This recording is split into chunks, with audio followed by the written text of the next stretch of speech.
अस्सलामुअलैकुम दोस्तों। तो चलिए आज करते हैं जोधपुर के बायोलॉजिकल पार्क को एक्सप्लोर। बायोलॉजिकल पार्क में डिफरेंट डिफरेंट एनिमल्स, बर्ड्स, साथ में नेचर को भी एक्सप्लोर करेंगे। तो जैसे ही हम यहाँ पहुँचते हैं तो हमें सबसे पहले इस पार्क में एंटर करने के लिए टिकट्स लेने पड़ते हैं। एक टिकट की प्राइस 15 रुपीज़ है। सो हमने 2 टिकट्स परचेज़ किए हैं। अब हम करते हैं एंटर। सो सबसे पहले एंटर करते ही हमें क्रोकोडाइल नज़र आए। मैंने लाइफ में फर्स्ट टाइम रियल क्रोकोडाइल देखे हैं, अदरवाइज़ मूवीज़ में या किसी एनिमल शो में ही देखे हैं। फिर हम आगे बढ़े गाइस। वहाँ पर आसपास इतनी ग्रीनरी थी और एनिमल के साउंड्स आ रहे थे। ये दृश्य बहुत ही ज़्यादा मनमोहक था।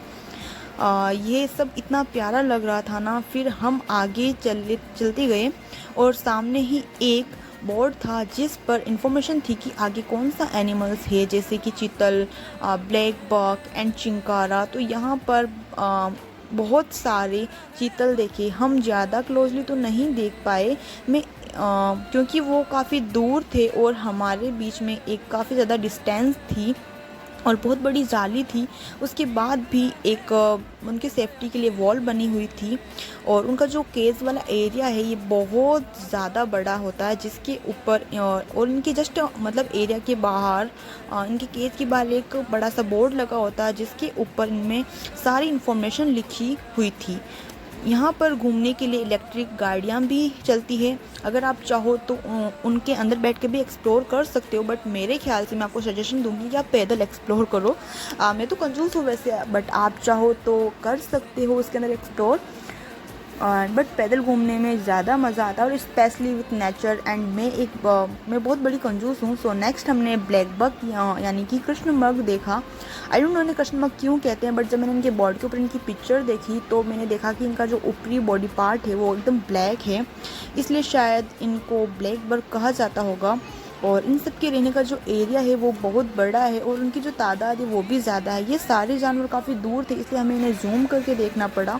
फिर नेक्स्ट हमने पिकॉक देखा और पिकॉक हमारा राष्ट्रीय पक्षी है। यहाँ पर हमें बहुत सुकून मिल रहा था बिकॉज आई लव नेचर और मैं छोटे सी गाँव से बिलोंग करती हूँ। तो हमारे घर के आसपास काफ़ी ज़्यादा खेत वगैरह है, इसलिए मुझे नेचर कुछ ज़्यादा ही पसंद है। फिर हम जब और आगे बढ़ते हैं तो वहाँ पे वाटर हट, रेस्टिंग शेल्टर एंड टॉयलेट्स बने हुए थे।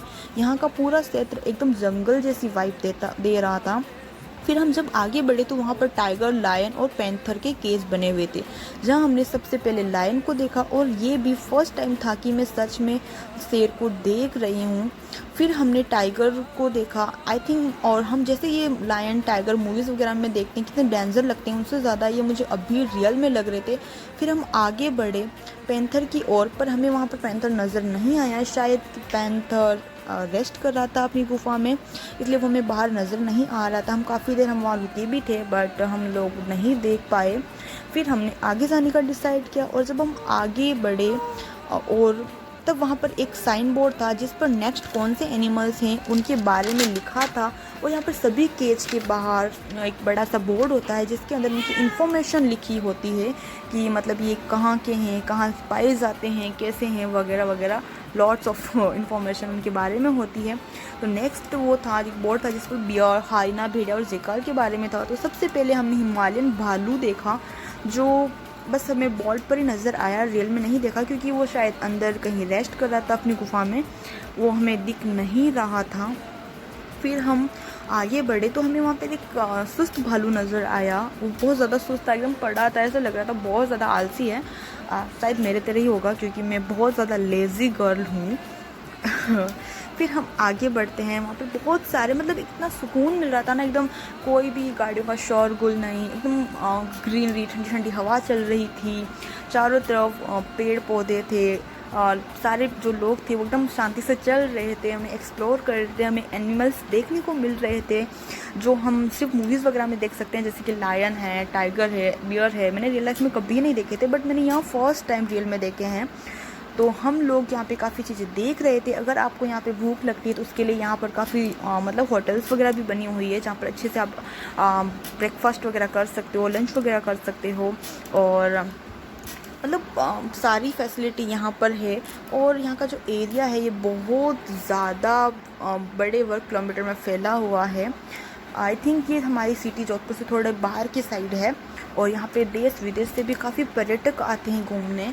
और यहाँ का जो टाइमिंग है वो है सुबह 8, गर्मियों में तो सुबह 8 से लेकर 6 बजे तक का होता है, और जो विंटर्स आती है तभी 8:30 से शाम के 5 बजे तक रहता है। मेरे ख्याल से यहाँ पर शाम के टाइम घूमना बहुत ज़्यादा अच्छा होता है, क्योंकि एकदम मौसम भी एकदम बहुत ज़्यादा माइंड ब्लोइंग हो जाता है और अच्छे से घूम सकते हैं। ठंडी ठंडी हवा, एनिमल्स, उनके जो साउंड्स, सारी चीज़ें होती है वो उन्हें अच्छे से नज़र आती है। हम जब आगे बढ़ते हैं तो हमें और बहुत सारे एनिमल्स नज़र आते हैं, जैसे कि अजगर, जंगली बिल्ली वगैरह वगैरह। हम इनका नहीं ले पाए कोई भी वीडियो वगैरह, क्योंकि हमारी बैटरी डेड हो चुकी थी। बट फिर भी हमने देखे, जैसे हम आगे बढ़े तो हमें वहाँ ऑस्ट्रिच नज़र आए। ऑस्ट्रिच भी, ये मोस्टली ज़्यादातर एनिमल्स में फ़र्स्ट टाइम देख रही हूँ ऑस्ट्रिच। मतलब मैंने पहली बार देखा कि वाकई में यार इतने बड़े होते हैं। यहाँ पे बहुत सारे ऑस्ट्रिच थे और डक वगैरह थी और लोमड़ी वगैरह, बहुत सारी लोमड़ियाँ थी, जंगली बिल्लियाँ थी, बहुत सारे एनिमल्स थे जिनको मैं आधे से ज़्यादा को वीडियोस में कैप्चर नहीं कर पाई हूँ, क्योंकि हम लोग बहुत लेट गए थे तो उसके बंद होने का टाइम आ गया था, इसलिए तो हम लोगों ने जल्दी जल्दी एक्सप्लोर किया। जो भी नज़र आ रहा था बस देख रहे थे। आप यहाँ देख सकते कि हर केज के बाहर एक बड़ा सा बोर्ड है, जिस पर आप देख सकते कि यहाँ पे कौन सा एनिमल है या फिर यहाँ पे कौन सा बर्ड वगैरह है उनके बारे में। और इनके केज में इनकी सारी फैसिलिटी थी, जैसे कि पॉन्ड वगैरह वगैरह, एंड फिर जंगली डॉग भी थे यहाँ पे। उनसे तो मुझे बहुत ज़्यादा डर लग रहा था। एंड नेक्स्ट लास्ट में हमने देखे यहाँ पे बहुत सारे पैरट्स। यहाँ पे फिनिश होता है ये बायोलॉजिकल पार्क। आप यहाँ पे अच्छे से रुक भी सकते हैं, ऐसा कुछ नहीं है कि आपके लिए 2 घंटे या 3 घंटे हैं। Thank you, please like